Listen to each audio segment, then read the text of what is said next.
ஃபேராக இருக்கிறது தான் அழகு அப்படிங்கிற கான்செப்ட் தான் தப்பு. ஸோ ஆரோக்கியமாக இருக்கிறது தான் அழகு. வெள்ளைக்காரன் வந்து டேன் ஆகணும்னு இங்கே வந்து வெயிலில் படுத்துக்கிறான்.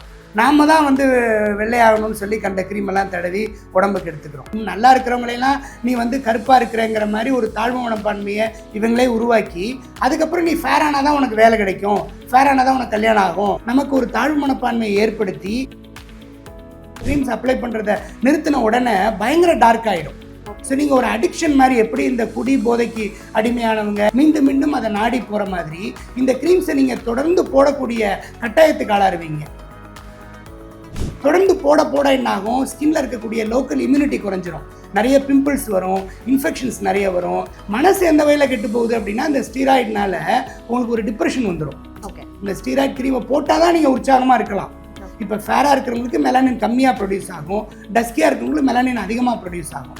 இப்போ வெயிலில் போகும்போது இன்னும் மெலானின் அதிகமாக ப்ரொடியூஸ் ஆகும். அது ஏன் அப்படின்னா அதனால ஃபிசிக்கலாக நம்ம கவர் பண்ணிக்கணும். ஃபுல் ஸ்லீவ்ஸ் போட்டுக்கிறது, நம்ம மாஸ்க் போட்டுக்கணும், நம்ம துப்பட்டா வச்சு கவர் பண்ணிக்கலாம். That is the best sunscreen. ஃபேன்சியாக பேசலாம், சன்ஸ்கிரீன் வந்து SPF 100 150 என்னென்னமோ இஷ்டத்துக்கு லாட்ரி டிக்கெட் மாதிரி எதோ சொல்லுவாங்க. அதெல்லாம் வந்து சன்ஸ்கிரீன் போடுறதுனால ஸ்கின்னோட போர்ஸ் எல்லாம் க்ளோஸ் ஆகி வேர்வையும் ரொம்ப அதிகமாக வந்து ஆயில் செக்ரேஷனும் ரொம்ப அதிகமாக வந்து ஏற்கனவே இருக்கிற பிம்பிள்ஸ் இன்னும் அதிகமாகிடலாம். ஹெல்மெட் போட்டுட்டு அந்த வைசரை சில பேர் மூட மாட்டாங்க, ஹெல்மெட் போட்டு அந்த வைசரை மூடிக்கணும். இதில் இன்னொரு முக்கியமான விஷயம் என்னென்னா, சன்ஸ்கிரீன் போடுறதுனால உங்களுக்கு பொல்யூஷன்லேருந்து எந்த ப்ரிவென்ஷனும் கிடைக்காது. இந்த ஆயிலி சன்ஸ்கிரீன் இல்லாமல் இந்த மாதிரி மேட் ஃபினிஷ் ஃபிசிக்கல் சன்ஸ்கிரீன்ஸ் நிறைய வருது. சோஷியல் மீடியாவில் வந்து அவங்க கொஞ்சம் ஒரு 4-5 ரீல் வந்து ஃபேமஸ் ஆன உடனே they want to make more money. So இந்த மாதிரி அவங்கள வந்து நிறைய பேர் என்கேஜ் பண்ணுறாங்க. இந்த ப்ராடக்டை நீங்கள் வந்து ப்ரொமோட் பண்ணுங்கள், இதை விற்று கொடுங்க. இப்போ ஒரு லேண்டை விற்று கொடுக்குற மாதிரி, ஒரு அப்பார்ட்மெண்ட்டை விற்று கொடுக்குற மாதிரி, ஒரு நகையை விற்று கொடுக்குற மாதிரி ஒரு ஸ்கின் ப்ராடக்டை விற்று கொடுங்க அப்படிங்கிறாங்க.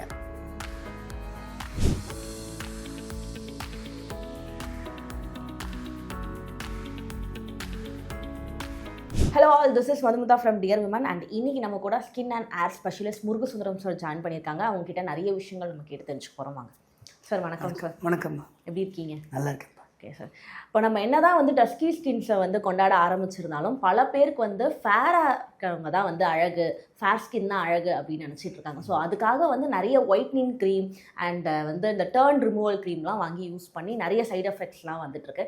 இது சேஃபா சார்? அப்சல்யூட்லி நாட் சேஃப்பா. ஓகே. ஸோ இப்போது நாம் நீங்கள் சொன்ன மாதிரி இந்த ஃபேராக இருக்கிறது தான் அழகு அப்படிங்கிற கான்செப்ட் தான் தப்பு. ஸோ ஆரோக்கியமாக இருக்கிறது தான் அழகு, ஃபேராக இருக்கிறது அழகு இல்லை. ஃபேர்னஸ்ங்கிறது வந்து அது ஒரு அந்த அந்த ஒரு கான்செப்டுக்கே நம்ம போக வேண்டாம். ஏன்னா ஃபேர்னஸ் அப்படிங்கிறது வந்து நம்ம ஃபேராக பிஹேவ் பண்ணுறோமா அப்படிங்கிறத பொறுத்தா இருக்கே ஒழிய நம்ம அப்பியரன்ஸ் வந்து நம்ம பிரைட்டாக ஒயிட்டாக இருக்கணும் அப்படின்னு கிடையாது. நம்ம இந்தியன்ஸ் வந்து இந்த டஸ்கி கலர் தான் நமக்கான colour and it is the best colour. அதாவது இது வந்து நமக்கு ஸ்கின் கேன்சரே வராது. ஸோ அதனால் இந்த ப்ரௌன் அண்ட் டஸ்கி கலரில் வந்து நமக்கு நிறைய அட்வான்டேஜஸ் இருக்குது. இதுதான் தி பெஸ்ட் கலர். வெள்ளைக்காரன் வந்து டேன் ஆகணும்னு இங்கே வந்து வெயிலில் படுத்துக்கிறான். நாம தான் வந்து வெள்ளையாகணும்னு சொல்லி கண்ட க்ரீமெல்லாம் தடவி உடம்புக்கு எடுத்துக்கிறோம். இது தேவையே இல்லை. இதுக்காக நம்ம ஆசைப்படவே கூடாது. நம்மளுடைய ஒரிஜினாலிட்டி, நான் இப்படி தான் இருப்பேன் அப்படிங்கிறது தானே ஒரு ஆளுமை. ஒரு பெண், ஒரு சிங்கப்பெண்ணுனா என்ன, நான் என்னுடைய கேரக்டர் இப்படி தான், நான் இப்படி தான் இருப்பேன், நான் அப்படி தான் அப்படிங்கிறது, இப்படி என்னை ஏற்றுக்கிறியா, என்னை ஏற்றுக்கோ அப்படிங்கிறது தானே முக்கியம். அதுதான் நம்மளுடைய ஒரு தைரியம். ஓகே. நிறைய பேர் வந்து சோஷியல் மீடியாவில் வரக்கூடிய இன்ஃப்ளூயன்சர்ஸை பார்த்துட்டு எனக்கு இந்த மாதிரி க்ரீம், ஸோ நம்மளே பார்க்குறோம் இந்த மாதிரி இருக்க கலர் வந்து இப்படி மாறிடுச்சு, ஸோ இன்ஸ்டண்ட்டாக க்ளோ கிடைக்குது, இன்ஸ்டண்ட்டாக ஒயிட்டிங் ஆகலாம் அப்படின்னு சொல்லிட்டு நிறைய க்ரீம் வந்து இப்போ மார்க்கெட்டில் வந்து ரன் ஆகிட்டு இருக்கு. இந்த க்ரீம் யூஸ் பண்ணுறதுனால என்னென்ன சைட் எஃபெக்ட்ஸ்லாம் வருது? இது எல்லாமே ஃப்ராடு. இவங்க இந்த சோஷியல் மீடியா இன்ஃப்ளூயன்சஸ் எல்லாமே காசு வாங்கிட்டு தான் பண்ணுறாங்க. இது எல்லாமே ஒரு பிஸ்னஸ் தான், ஒரு அரசியல், ஒரு வணிகம், இல்லை ஒரு அடிமைத்தனம் எல்லாமே இருக்குது. நீ வந்து ஃபேர் ஆகணும் அப்படின்னு சொல்லி நீ நல்லா இருக்கிறவங்களெல்லாம் நீ வந்து கருப்பாக இருக்கிறேங்கிற மாதிரி ஒரு தாழ்வு மனப்பான்மையை இவங்களே உருவாக்கி அதுக்கப்புறம் நீ ஃபேர் ஆனால் தான் உனக்கு வேலை கிடைக்கும், ஃபேர் ஆனால் தான் உனக்கு கல்யாணம் ஆகும், ஃபேர் ஆனால் தான் உன்னை எல்லாரும் வந்து விரும்புவாங்க, உன்னை எல்லாரும் சமுதாயத்தில் மதிப்பாங்க, இப்படிலாம் சொல்லி நமக்கு ஒரு தாழ்வு மனப்பான்மையை ஏற்படுத்தி அதை இந்த மாதிரி இந்த இன்ஃப்ளூயன்சஸ் எல்லாம் அதுக்கு ஒரு அடிமையாகிறாங்க. இவங்க எல்லாம் சேர்ந்து இது பெரிய ஃப்ராட். இது வந்து பெரிய அளவில் பேன் பண்ணப்பட வேண்டிய விஷயம். அது இந்த ஒரு ஸ்கின் கலரை வந்து நான் வந்து ஆர்டிஃபிஷியலாக நான் வந்து பிரைட் ஆக்குவேன், ஒயிட் ஆக்குவேன்னு கொடுக்குற க்ரீம்ஸ் எல்லாத்துலேயும் ஸ்டீராய்ட்ஸு, ஹைட்ரோகினான், இந்த மாதிரி மிக மிக ஆபத்தான இன்க்ரீடியன்ட்ஸ் இருக்கும். இதெல்லாம் வந்து என்ன ஆகும், கொஞ்ச நாளைக்கு போட்டு கொஞ்ச நாளைக்கு நல்லா இருக்கிற மாதிரி இருக்கும். இப்போ இந்த ஸ்கின் லைட், மெலா லைட்டுன்னு நிறைய க்ரீம்ஸ் இருக்குது. இதனுடைய வணிகம்லாம் பல லட்சம் கோடி அது. ஸோ இதெல்லாம் பேண்டு, ஆனால் இல்லீகலாக விற்கிறாங்க. இதெல்லாம் இந்த பட் இது பேண்ட்னு சொல்றீங்க, ஆனா சோஷியல் மீடியாவெல்லாம் அது சேல் ஆயிட்டு இருக்கு. சோஷியல் மீடியாவை யாரும் பேன் பண்ணுறது இல்லையே, அதுக்கு எந்த சட்டமும் இல்லையே. என்ன வேணா வருது சோஷியல் மீடியாவில். இப்போ பார்த்தோம்னா எல்லா விதமான குப்பையும் வருது. ஸோ இது ரைட்டு, இது தப்பு. இப்போ அறம்ங்கிற ஒரு விஷயமே மறந்து போச்சு இல்லையா? எது பண்ணாலும் ஒரு அற வழியில் பண்ணணும், தப்பு பண்ணக்கூடாது, அதை கரெக்டாக பண்ணணும் அப்படிங்கிற கான்செப்டே இப்போ யாருக்கு இல்லையே. பணம் வந்தால் அறம் காணாமல் போயிடுது. ஸோ அதனால் இதெல்லாம் நம்ம நம்பக்கூடாது, நாம தான் உஷாராக இருக்கணும். ஸோ நம்ம விட்டில் பூச்சிகளாக ஆயிடக்கூடாது. ஸோ இதை வந்து இந்த மாதிரி ஒரு நல்ல விழிப்புணர்வு ஏற்படுத்தக்கூடிய விஷயங்களை நம்ம புரிஞ்சுக்கிட்டு, இதெல்லாம் தப்பு, இது தேவையில்லை, நமக்கு நம்ம எப்படி படைக்கப்பட்டோமோ, நம்ம எப்படி பிறந்தோமோ அந்த கலர் தான் நமக்கு பெஸ்ட் கலரு. அந்த கலரை நம்ம வந்து நம்ம எந்த விதமான டிசீஸ் வியாதியும் இல்லாமல் நம்ம உடல் ஆரோக்கியமாக வச்சுக்கணும். நம்ம உடல் நலமாக மனநலத்தோடு இருந்தால் தான் நம்ம ஸ்கின் வந்து நல்லா இருக்கும். அது இப்போது நீங்கள் இந்த skin brightening, whitening, lightening creams எல்லாம் போட்டிங்கன்னா இதில் இருக்கக்கூடிய இன்க்ரீடியன்ஸ், இந்த ஸ்டீராய்ட்ஸ், ஹைட்ரோகினான், இன்னும் பல ஆபத்தான இன்க்ரீடியன்ஸ் எல்லாம் இருக்குது. இதெல்லாம் என்ன பண்ணுன்னா, முதல்ல ஒரு ஃபியூ வீக்ஸுக்கு வந்து உங்களுக்கு ஸ்கின் வந்து லைட் ஆகிற மாதிரி, பிரைட் ஆகிற மாதிரி ஒரு அப்பியரன்ஸ் ஏற்படுத்தும். அதுக்கப்புறம் கொஞ்சம் கொஞ்சமாக என்ன ஆகும், ஸ்கின் ரொம்ப தின் ஆகிடும். அப்புறம் தின்னான உடனே ஸ்கின்ல இருக்க ரத்த குழாய்கள்லாம் வெளியே தெரிய ஆரம்பிக்கும். இந்த ரொம்ப தின்னான ஸ்கின் வந்து அப்படி ஸ்ட்ரெச் மார்க்ஸ் மாதிரி வந்து கிழிய ஆரம்பிக்கும். ஸோ இதில் வந்து நான் இப்போ கொஞ்சம் நீங்கள் இந்த க்ரீம்ஸ் அப்ளை பண்ணுறதை நிறுத்தின உடனே பயங்கர டார்க் ஆகிடும். ஸோ நீங்கள் ஒரு அடிக்ஷன் மாதிரி, எப்படி இந்த குடி போதைக்கு அடிமையானவங்க, கஞ்சாவுக்கு அடிமையானவங்க வந்து மீண்டும் மீண்டும் அதை நாடி போகிற மாதிரி இந்த க்ரீம்ஸை நீங்கள் தொடர்ந்து போடக்கூடிய கட்டாயத்துக்கு ஆளாருவீங்க. தொடர்ந்து போட என்ன ஆகும், ஸ்கின்ல இருக்கக்கூடிய லோக்கல் இம்யூனிட்டி குறைஞ்சிரும், நிறைய பிம்பிள்ஸ் வரும், இன்ஃபெக்ஷன்ஸ் நிறைய வரும், எல்லா விதமான சைடு எஃபெக்ட், உங்கள் ஸ்கின் டோட்டலாகவே கெட்டு போயிடும். ஸோ இதில் வந்து இதனுடைய சைடு எஃபெக்ட்ஸ்ன்னு பார்த்தா சொல்லிகிட்டே போகலாம். கொஞ்ச நாளில் என்ன ஆகும், ஸ்கின்ல அப்ளை பண்ணுற இந்த ஸ்டீராய்டு க்ரீம்ஸ் வந்து நம்ம உடலுக்கும் அப்சார்ப் ஆகிடும். நம்ம எப்படி நம்ம ஸ்டீராய்டு மாத்திரையை போட்டால் என்னென்ன சைடு எஃபெக்ட்ஸ் வருதோ அதெல்லாம் இந்த அப்ளை பண்ணுற க்ரீம்ஸ் மூலமாகவும் ஏற்படலாம். ஸோ இந்த அப்சார்ப்ஷன்னால என்னாகும், நம்ம உடம்புல சுகர் அதிகமாகிடும், பிபி அதிகமாகிடும். நம்ம உடம்புல நேச்சுரலாக சுரக்கக்கூடிய ஸ்டீராய்ட்ஸ், அதாவது கார்டிசால் அப்படின்னு ஒரு ஹார்மோன் இருக்குது. இந்த கார்டிசால்ங்கிற ஹார்மோன் தான் ஒரு முக்கியமாக நம்மளை ஒரு ஆபத்தான நிலைமையில் நம்மளை வந்து காப்பாற்றுறதுக்கு உதவுது. இப்போ யாரோ ஒருத்தர் அடிக்க வர்றாங்க, இல்லை ஒரு பிரச்சனை வருது, இல்லை ஒரு தீ பிடிக்குது, நம்ம திடீர்னு ஓடுறோம், அந்த ஒரு ஃபைட் ஃப்ளைட் ரெஸ்பான்ஸ்னு சொல்லுவாங்க. அந்த மாதிரி ஒரு நேரத்தில் ஒரு திடீர்னு நம்ம ஒரு செயல்பாடு பண்ணுறதுக்கான ஒரு வேகத்தை குறைச்சிரும். அது இந்த கார்டிசால், நேச்சுரல் கார்டிசாலே குறைஞ்சிரும். வெளியிலேருந்து ஸ்டீராய்டு வர்றதுனால நம்ம உடம்பு நினச்சிக்கும் வெளியிலேருந்து ஸ்டீராய்டு வருது அப்படின்னு சொல்லி உடம்பு ப்ரொடியூஸ் பண்ண வேண்டிய கார்டிசாலை குறைச்சிரும். இதுதான் ரொம்ப பெரிய சைடு எஃபெக்ட் இருக்கிறதுலையே. ஸோ என்ன ஆகும், இந்த ஸ்டீராய்டு க்ரீம்ஸ் போட்டவங்க, இந்த ஸ்டீராய்டு மாத்திரை போட்டவங்க, இவங்க எல்லாம் கொஞ்ச நாளில் பார்த்தீங்கன்னா ஒரு மாதிரி டல்லாக இருப்பாங்க, சோர்வாக இருப்பாங்க, தூக்கம் வர மாதிரியே இருப்பாங்க, எந்த விதமான ஒரு சுதாரிப்பும் அவங்கள்ட்ட இருக்காது. நீங்கள் பார்த்தாலே தெரியும் அவங்க ஒரு மாதிரி ஒரு டல்லாக, உடம்பு வேற வெயிட் போட்டுரும் பயங்கரமாக, உடம்பு குண்டாயிடும். உடம்பு குண்டாயிடும்னா ஹார்மோன் இம்பேலன்ஸ் வரும், ஆர்டிஃபிஷியலாக பிசிஓடி வரும், பீரியட்ஸ் இரெகுலராக வரும், எல்லா விதமான சைடு எஃபெக்ட்ஸும் வர ஆரம்பிச்சிடும். ஒரு இயற்கைக்கு மாறாக நம்ம ஒரு விஷயத்தை பண்ணும்போது நம்ம உடம்பும் மனசும் டோட்டலாக கெட்டு போயிடும். மனசு எந்த வகையில் கெட்டு போகுது அப்படின்னா, இந்த ஸ்டீராய்டுனால உங்களுக்கு ஒரு டிப்ரெஷன் வந்துடும். இந்த ஸ்டீராய்டு க்ரீமை போட்டால் தான் நீங்கள் உற்சாகமாக இருக்கலாம். அந்த நம்ம குடிபோதைக்கு அடிமையானவங்க மாதிரியே தான் அது. ஸோ அது இல்லாமல் இருக்க முடியாது அப்படிங்கிற ஒரு சூழல் உருவாயிடும். ஸோ அதனால் இந்த மாதிரி க்ரீம்ஸ் எல்லாம் தடவவே கூடாது. அப்போ அதுக்கு அடிப்படை காரணத்தை நம்ம புரிஞ்சுக்கணும். அடிப்படையில் நமக்கு இருக்கக்கூடிய ஸ்கின் கலர் தான் நல்ல கலரு, இதை எந்த வகையிலையும் மாற்ற முடியாது, மாற்றணுங்கிற அவசியமும் நமக்கு தேவையில்லை அப்படிங்கிறத புரிஞ்சுக்கணும். ஓகே, இப்போ டீனேஜர்ஸ் தான் நிறைய பேர் இந்த க்ரீம்ஸை வந்து யூஸ் பண்ணிட்டு இருக்காங்க. இப்போ யூஸ் பண்ணியிருக்கவங்களுக்கு நீங்கள் சொன்ன மாதிரியான சைட் எஃபெக்ட்ஸ் வந்துச்சுன்னா அதுலேருந்து எப்படி சார் மீளலாம்? முதல்ல இந்த ஸ்டீராய்டு க்ரீம் அப்ளை பண்ணுறதை நிறுத்தணும். நிறுத்திட்டு என்னென்ன சைடு எஃபெக்ட்ஸ் இருக்குது, அதாவது ஸ்கின்ல என்னென்ன சைடு எஃபெக்ட்ஸ் இருந்திருக்கு, உடம்புல என்னென்ன சைடு எஃபெக்ட் இருக்குது, மனசில் என்னென்ன சைடு எஃபெக்ட் இருக்குன்னு எல்லாத்தையும் கண்டுபிடிச்சி அதுக்கான பிளட் டெஸ்ட்லாம் பண்ணி அதை ஒன்று ஒன்றா நம்ம சரி பண்ணணும். இந்த சைடு எஃபெக்ட்ஸ் எல்லாம் திரும்ப ரிப்பேர் பண்ணுறதுக்கு 6 மாதம், 1 வருஷம், 2 வருஷம், 6 வருஷம் கூட ஆகலாம். அதில் நிறைய பேருக்கு இந்த ஸ்ட்ரெச் மார்க்ஸ் உடம்பு ஃபுல்லாக வந்துடும். அதையெல்லாம் சரி பண்ணுறது ரொம்ப ரொம்ப கஷ்டம். வாழ்நாள் முழுவதும் அதோடய அவங்க வாழ்கிற மாதிரி ஆகிடும். ஓகே, இப்போ ஒரு டார்க் ஸ்கின் இருக்கவங்க, டஸ்கியாக இருக்கவங்க ஒயிட்னிங் க்ரீம் வாங்கி நான் வெள்ளையாகணும், ஃபேர் ஆகணும்னு யூஸ் பண்ணுறாங்க.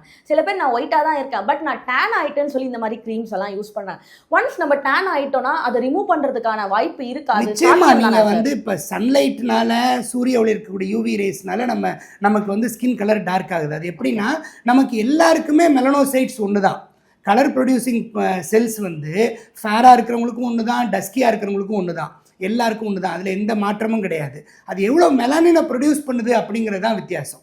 இப்போ ஃபேராக இருக்கிறவங்களுக்கு மெலானின் கம்மியாக ப்ரொடியூஸ் ஆகும், டஸ்கியாக இருக்கிறவங்களுக்கு மெலானின் அதிகமாக ப்ரொடியூஸ் ஆகும். இப்போ வெயிலில் போகும்போது இன்னும் மெலானின் அதிகமாக ப்ரொடியூஸ் ஆகும். அது ஏன் அப்படின்னா, வெயில்னால நமக்கு ஸ்கின் கேன்சர் வராமல் இருக்கிறதுக்காக ஒரு ப்ரொடெக்ஷன் மெக்கானிசம், ஒரு பாதுகாப்பு ஏற்பாடு தான் அது. அந்த மெலானின் அதிகமாக ப்ரொடியூஸ் ஆகிறது வந்து நமக்கு நல்லது, அதை தப்பாக நினைக்கக்கூடாது நம்ம. ஸோ ஆனால் இந்த மெலானின் ரொம்ப அதிகமாகிடுச்சு, நான் ரொம்ப டார்க் ஆகிட்டேன், ரொம்ப ஏற்கனவே இருந்த கலரை விட நான் ரொம்ப டார்க்காக இருக்கேன், எனக்கு அது பிடிக்கல அப்படின்னா, நீங்கள் வெயிலில் போகாமல் இருந்தால், நீங்கள் வெயில்லேருந்து வெயில் படக்கூடிய அந்த சூரிய ஒளி கதிர்களை நீங்கள் வந்து ப்ரிவென்ட் பண்ணிட்டீங்கன்னா திரும்ப பழையபடி அந்த டேன் ஆன ஸ்கின் வந்து நார்மல் ஆகிடும். ஸோ அந்த மெலனோசைட்ஸ் வந்து மெலானினை அதிகமாக ப்ரொடியூஸ் பண்ணாமல் நார்மலான மெலானினை ப்ரொடியூஸ் பண்ண ஆரம்பிச்சிடும். அதுக்கு நீங்கள் சன்ஸ்க்ரீன்ஸ் யூஸ் பண்ணிக்கணும். ஆனால் நம்ம ஊரில் சன்ஸ்க்ரீன் யூஸ் பண்ணுறது ரொம்ப கஷ்டம். ஏன்னா அந்த ரொம்ப ஹாட் அண்ட் ஹியூமிட் வெதரில் அப்படி வழிஞ்சு அது திரும்ப அப்ளை பண்ணிகிட்டே இருக்கணும். அதுவே ரொம்ப ஒரு கம்பர்சமாக இருக்கும், ஆயிலியாக இருக்கும், அது நல்லா இருக்காது. ஸோ அதனால் ஃபிசிக்கலாக நம்ம கவர் பண்ணிக்கணும். ஃபுல் ஸ்லீவ்ஸ் போட்டுக்கிறது, நம்ம மாஸ்க் போட்டுக்கணும், நம்ம துப்பட்டா வச்சு கவர் பண்ணிக்கலாம், ஹெல்மெட் போட்டு வைசர் மாட்டிக்கணும். ஸோ ஃபிசிக்கலாக எந்த அளவுக்குலாம் நம்ம கவர் பண்ணிக்க முடியுமோ that is the best sunscreen. Okay, இப்போ நீங்கள் சன்ஸ்கிரீன்ஸ் பற்றி பேசிட்டு இருந்தீங்க. நிறைய டாக்டர் என்ன சொல்கிறாங்கன்னா, ஒரு சில பேர் வந்து சன்ஸ்கிரீன் வந்து மஸ்ட் அப்படின்றாங்க, ஒரு சில பேர் வந்து இந்தியன் ஸ்கின்ஸ்க்கு வந்து சன்ஸ்கிரீன் வந்து தேவைப்படாது, அது வந்து யூஸ் கிடையாது அப்படின்றாங்க. உங்களை பொறுத்த வரைக்கும் சன்ஸ்கிரீன் வந்து எப்படி சார்? யூஸ் கிடையாதுன்னு இல்லை, நம்மளால ப்ராக்டிக்கலாக யூஸ் பண்ண முடியாது. ஓகே, இப்போ நம்ம பாட்டு சும்மா ஒரு சன்ஸ்கிரீன் எழுதி கொடுத்துட்டா அதை அந்த பேஷண்ட் யூஸ் பண்ணணும்ல. ஓகே, ஸோ அவங்க எப்படி அதை யூஸ் பண்ணுவாங்க அப்படிங்கிறதான் முக்கியம். சும்மா ஃபேன்சியாக பேசலாம், சன்ஸ்கிரீன் வந்து SPF 100 150 என்னென்னமோ இஷ்டத்துக்கு லாட்ரி டிக்கெட் மாதிரி எதோ சொல்லுவாங்க. அதெல்லாம் வந்து எப்போவுமே ஒரு டாக்டர் ஒரு மருந்தை ப்ரிஸ்கிரைப் பண்ணுறாரோ இல்லை ஒரு அட்வைஸ் பண்ணுறாரு அப்படின்னா அந்த பேஷண்ட்டால் அதை உபயோகப்படுத்த முடியுமா, பல நாட்களுக்கு அவங்க வந்து ப்ராக்டிக்கலாக செலவு அதிகமாக இல்லாமல் ஈஸியாக அவங்களால பயன்படுத்த முடியுமான்னு பார்க்கணும். அதை நிறைய பேர் பார்க்குறதில்ல. ஸோ அந்த வகையில் பார்த்தீங்கன்னா நீங்கள் சன்ஸ்க்ரீன் வந்து நம்ம ஊரில் எஸ்பெஷலி வந்து இந்தியாவில் மோஸ்ட் ஆஃப் த சிட்டிஸ் வந்து ட்ராபிக்கல் சிட்டிஸ் தான். ஸோ நம்ம ஹாட் அண்ட் ஹியூமிட் வெதர் தான். எஸ்பெஷலி சென்னை, பாம்பே மாதிரி ஊர்லலாம் நம்ம வந்து கோஸ்டல் பிளேஸில் இருக்கிறதுனால ஹாட்டாகவும் இருக்கும், ஹியூமிடாகவும் இருக்கும். ஸோ நமக்கு ஹாட்டாக இருக்கிறத விட ஹியூமிடிட்டி ரொம்ப அதிகமாக இருக்கும், ஒரு மாதிரி சல்ட்ரியாக வேர்த்துக்கிட்டே இருக்கும். ஸோ வேர்த்துக்கிட்டே இருக்கும்போது நம்ம முகத்தில் சன்ஸ்க்ரீன் போட்டுட்டு அது வந்து வேர்த்து வடியும் போது ரொம்ப அது கஷ்டமாக இருக்கும். ரெண்டாவது வந்து இந்த சன்ஸ்க்ரீன் போடுறதுனால ஸ்கின்னோட போர்ஸ் எல்லாம் க்ளோஸ் ஆகி வேர்வையும் ரொம்ப அதிகமாக வந்து ஆயில் செக்ரேஷனும் ரொம்ப அதிகமாக வந்து ஏற்கனவே இருக்கிற பிம்பிள்ஸ் இன்னும் அதிகமாகிடலாம் டீனேஜர்ஸ்க்கு. ஸோ இதெல்லாம் சன்ஸ்க்ரீனில் இருக்கக்கூடிய ப்ராக்டிக்கல் டிஃபிகல்ட்டிஸ். ஸோ அதனால் சன்ஸ்க்ரீன் போட்டுக்கலாம். நீங்கள் ஏர் கண்டிஷன் ரூம்லேயே இருந்து ஏர் கண்டிஷன் காரில் போய் ஏர் கண்டிஷன் ஆஃபீஸில் போய் அந்த மாதிரி சொஃபஸ்டிகேட்டட் ரிச் லைஃப் நீங்கள் வாழ்ந்தீங்கன்னா அதை நம்ம யூஸ் பண்ணலாம். இல்லை ஒரு டெம்பரேட் ஜோனில் ரொம்ப குளிர் பிரதேசத்தில் வெளிநாட்டில் இருக்கீங்க, யூகேல இருக்கீங்கன்னா அதை யூஸ் பண்ணலாம். பட் நம்ம ஊருக்கு வந்து அது செட் ஆகாது. ஸோ அதனால் வந்து ஃபிசிக்கல் ப்ரொடெக்ஷன், இப்போ நம்ம மாஸ்க் போடும்போது ஒரு 3/4 ஆஃப் த ஃபேஸ் கவர் ஆகிடுது, நம்ம துப்பட்டா வச்சு கழுத்தை கவர் பண்ணிக்கலாம், அந்த காலர் பட்டன் போட்டோம்னா V of the neck cover ஆகிடும், ஃபுல் ஸ்லீவ்ஸ் போட்டோம்னா இது வரைக்கும் கவர் ஆகிடும், க்ளவுஸ் போட்டுக்கலாம். இப்போ நிறைய பேர் இந்த ஹேண்ட் க்ளவுஸ் மாதிரி இவ்வளோ தூரத்துக்கு கூட போட்டுக்கிறாங்க. நம்ம துப்பட்டா வச்சு ஃபுல்லாக கவர் பண்ணிக்கலாம். பெரிய சைஸ் கூலர்ஸ் போட்டிங்கன்னா உங்கள் கண்ணுக்கும் நல்லது, முகத்தில் மீதி இருக்கிற ஒன்தடையும் கவர் பண்ணிடும். க்ரீமே தேவையில்லை, இருக்கிற விஷயங்களை வச்சு சிம்பிளாக நம்ம கவர் பண்ணிக்கலாம். And that gives the best protection. அதுதான் ரொம்ப முக்கியமானது. ஹெல்மெட் போட்டுட்டு அந்த வைசரை சில பேர் மூட மாட்டாங்க, ஹெல்மெட் போட்டு அந்த வைசரை மூடிக்கணும். இதில் இன்னொரு முக்கியமான விஷயம் என்னன்னா, சன்ஸ்கிரீன் போடுறதுனால உங்களுக்கு பொல்யூஷன்லேருந்து எந்த ப்ரிவென்ஷனும் கிடைக்காது. பட் நான் சொல்கிற மாதிரி இந்த மெத்தடில் பொல்யூஷன் உங்களுக்கு அஃபெக்ட் ஆகாது. ஸோ இந்த பொல்யூஷன், ஏர் பொல்யூஷன் நம்ம சில சிட்டிஸ் எல்லாம் பார்க்குறோம். நம்ம டெல்லிலாம் ரொம்ப மோசமாக இருக்குது, சென்னையும் ஒன்றும் குறைச்சல் இல்லை, அதுவும் மோசமாக தான் இருக்குது.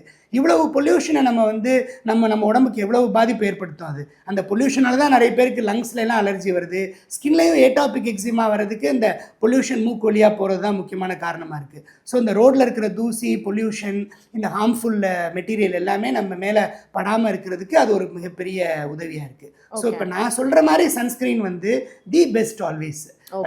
Very practical, easily available, easily usable, and that is the best. Okay, இப்போ எல்லாருமே வந்து ஓகே கண்டிப்பா வந்து இது வந்து நம்மளுக்கு ஒர்க் அவுட் ஆகுதோ இல்லையோ நம்ம சன்ஸ்கிரீன் வந்து யூஸ் பண்ணணுன்ற ஒரு மென்டாலிட்டிக்கு வந்துட்டாங்க. ஸோ அப்படி இருக்கும் போது வந்து இந்த மாதிரியான சன்ஸ்கிரீன்ஸ் வந்து நம்ம இந்தியன் ஸ்கின்னுக்கு நம்மளுடைய டெம்பரேச்சருக்கு ஏற்ற மாதிரி யூஸ் பண்ணலாம் அப்படின்னா நீங்க எதை சார்? அது வந்து இப்போ நிறைய மேட் ஃபினிஷ் சன்ஸ்கிரீன்ஸ் வந்துருக்கு. சன்ஸ்கிரீனுக்கு பேரே ஃபிசிக்கல் சன்ஸ்கிரீன் பேரு. அது வந்து யூவி ரேஸ்ல இருக்கக்கூடிய அந்த யூவிபி யூவிஏ ரேஸ் இல்லாம இன்ஃப்ராரெட் ரேஸையும் அது ப்ரிவென்ட் பண்ணும். இன்ஃப்ராரெட் ரேஸுங்கிறது என்னன்னா விசிபிள் லைட். இப்போ நம்ம மொபைல்லேருந்து வர லைட், இப்போ எல்லாரும் மொபைல் யூஸ் பண்ணாதவங்களே இல்லை, நிறைய பேர் எந்நேரமும் மொபைல்லே தான் இருக்காங்க. அந்த மொபைல்லேருந்து வரக்கூடிய ப்ளூ லைட்டு, கேஜெட்ஸ்லேருந்து இப்போ கம்ப்யூட்டர் ஸ்க்ரீன்லேருந்து வர லைட்டு, இந்த மாதிரி பிரைட் லைட்டு, இந்த மாதிரி லைட்லேருந்து வரதெல்லாம் விசிபிள் லைட்டு, விசிபிள் ஸ்பெக்ட்ரம்னு சொல்லுவாங்க.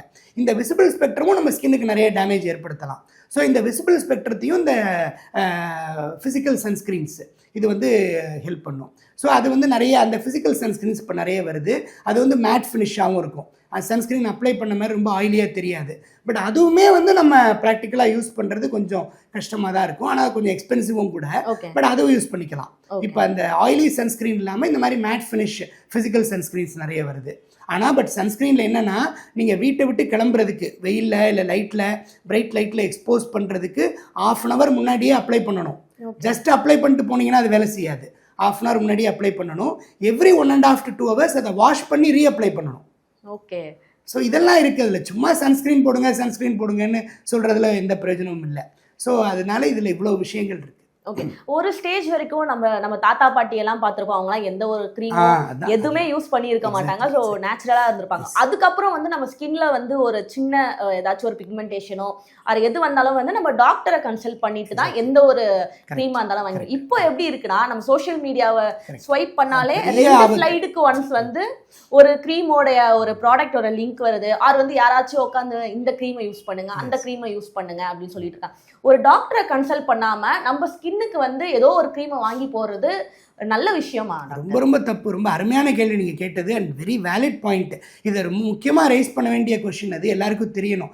இப்போ எல்லாரும் நினச்சிக்கிறாங்கன்னா நமக்கு நாமே டாக்டர் மாதிரி ஆயிடுறாங்க. இந்த சோஷியல் மீடியா இன்ஃப்ளூயன்சர்ஸ் எல்லாம் ஒன்றுமே விஷயமே தெரியாமல், அந்த சயின்ஸே தெரியாமல் அவங்க இஷ்டத்துக்கு ஏதாவது ஒரு காசு அவங்களுடைய இதுவே நோக்கமே அதுதானே. சோஷியல் மீடியாவில் வந்து அவங்க கொஞ்சம் ஒரு 4-5 ரீல் வந்து ஃபேமஸ் ஆன உடனே they want to make more money. So இந்த மாதிரி அவங்கள வந்து நிறைய பேர் என்கேஜ் பண்ணுறாங்க. இந்த ப்ராடக்டை நீங்கள் வந்து ப்ரொமோட் பண்ணுங்கள், இதை விற்று கொடுங்க. இப்போ ஒரு லேண்டை விற்று கொடுக்குற மாதிரி, ஒரு அப்பார்ட்மெண்ட்டை விற்று கொடுக்குற மாதிரி, ஒரு நகையை விற்று கொடுக்குற மாதிரி ஒரு ஸ்கின் ப்ராடக்டை விற்று கொடுங்க அப்படிங்கிறாங்க. பட் ஸ்கின்னுங்கிறது வந்து ஒரு முக்கியமான organ. It is an organ of safety. It is not only an organ of beauty. So மக்கள் நினச்சிக்கிறாங்க ஸ்கின் வந்து ஒரு அழகு சாதன உறுப்பு மாதிரி நினச்சிக்கிட்டு அதுக்கு என்ன வேணாலும் யார் எது சொன்னாலும் தடவிடலாம் அப்படிங்கிறாங்க. எப்பொருள் யார் யார் வாய் கேட்பினும் அப்பொருள் மெய்ப்பொருள் காண்பது அறிவு. ஸோ ஸ்கின்னுங்கிறது ஒரு மிக மிக முக்கியமான ஆர்கன். நம்ம உடம்புலையே மிகப்பெரிய ஆர்கனும் அதுதான். நம்ம உடம்புல இருக்கிற அத்தனை ஆர்கனுடைய டிசீஸையும் முதல்ல வெளியில் காட்டுறது ஸ்கின் தான். அடுத்தது காட்டும் பளிங்கு போல் நெஞ்சம் கடுத்தது காட்டும் முகம்னு சொல்கிறார் வள்ளுவர். அவர் முகம்னு சொல்கிறது தோல் முடி நகம் தான். அது நெஞ்சம் மட்டும் இல்லை, மனசு மட்டும் இல்லை, உடலில் இருக்கக்கூடிய பிரச்சனைகள் எல்லாத்தையும் வெளியில் காட்டக்கூடியது ஸ்கின், ஹேர் அண்ட் நெயில் தான். இப்போ உங்களுக்கு ஸ்கின்ல ஒரு டேமேஜ் வருதுன்னா உள்ளே ஏதோ ஒரு பிரச்சனை இருக்குன்னு அர்த்தம். இப்போ ஹேர் கொட்டுது, முடி வளரலைன்னா உள்ளே ஏதோ ஒரு பிரச்சனை இருக்குன்னு அர்த்தம். நெயிலில் ஏதோ ஒரு பிரச்சனை, ஒரு அறிகுறி தென்படுதுன்னா உள்ளே ஏதோ ஒரு பிரச்சனை இருக்குன்னு அர்த்தம். ஸோ அப்போ ஒரு ஸ்கின் டாக்டருக்கு மட்டும்தான், இல்லை உங்களுடைய ஃபேமிலி டாக்டருக்கு மட்டும்தான் அது என்னங்கிறது தெரியும். ஸோ எந்த ஒரு பிரச்சனையாக இருந்தாலும் ஒரு டாக்டரை போய் பார்த்து இது முதல்ல பிரச்சனையா, இது பிரச்சனையான்னு முதல்ல தெரிஞ்சுக்கணும். அது பிரச்சனையாக இருந்தால் அதுக்கு ட்ரீட்மெண்ட் எடுத்துக்கணும். இப்போ அப்படி இல்லை. இப்போ வந்து சில டாக்டர்ஸே என்ன ஆகுறாங்கன்னா, சில ஸ்கின் டாக்டர்ஸே இப்போ நீங்கள் போன உடனே ஒரு மிஷின்குள்ளே வச்சு உனக்கு இங்கெங்கெல்லாம் இந்த மாதிரிலாம் பிரச்சனை இருக்குது அப்படின்னு ஒரு கமர்ஷியலாக இதெல்லாம் பண்ணால் தான் உனக்கு சரியாகும், இந்த மாதிரிலாம் ஒரு பண்ணணும் அப்படின்னு ஒரு லட்சக்கணக்கில் ஒரு பேக்கேஜ் கொடுத்துட்றாங்க. மக்களும் இதெல்லாம் பண்ணணும் அப்படிங்கிற மாதிரி நினச்சிக்கிட்டு இதெல்லாம் பண்ண ஆரம்பிச்சிடுறாங்க. இதெல்லாம் தேவையே இல்லை. முதல்ல உங்களுடைய பிரச்சனைகள், உங்களுக்கு அது பிரச்சனையா, அது முதல்ல அது வந்து ஒரு ப்ராப்ளமா அப்படின்னு தெரிஞ்சுக்கணும். ஏன்னா ஸ்கின்ல வரக்கூடிய பெரும்பாலான பிரச்சனைகள் அறிகுறிகள் தான். நம்ம உடம்புல ஏற்படக்கூடிய பிரச்சனையை காட்டக்கூடிய அறிகுறிகள் தான். அந்த அறிகுறி, அந்த பிரச்சனையை உள்ள இருக்கிற பிரச்சனையை சரி பண்ணால் அந்த அறிகுறி தானாக சரியாக போயிடும். ஸோ இதை புரிஞ்சுக்கணும், இந்த விழிப்புணர்வு சரியாக ஏற்படணும். ஸோ அந்த டாக்டருங்க வந்து ஒரு ஸ்கின் டாக்டருடைய முக்கியமான கடமை வந்து உடம்பையும் மனசையும் பார்த்து அதுக்கு தகுந்த மாதிரி ஸ்கின்னை ட்ரீட் பண்ணணும். வெறுமனே ஸ்கின் மேலே மட்டும் வெளியில் பெயிண்ட் அடித்து அந்த காஸ்மெட்டிக்கு ஈஸ்தட்டிக்னு சொல்கிறதெல்லாம் ரொம்ப ரொம்ப தப்பு. அதை நாடி மக்கள் போகிறது அதை விட பெரிய தப்பு. தேங்க்யூ சார், நிறைய விஷயங்கள் ஷேர் பண்ணிக்கிட்டீங்க, ரொம்ப நன்றி.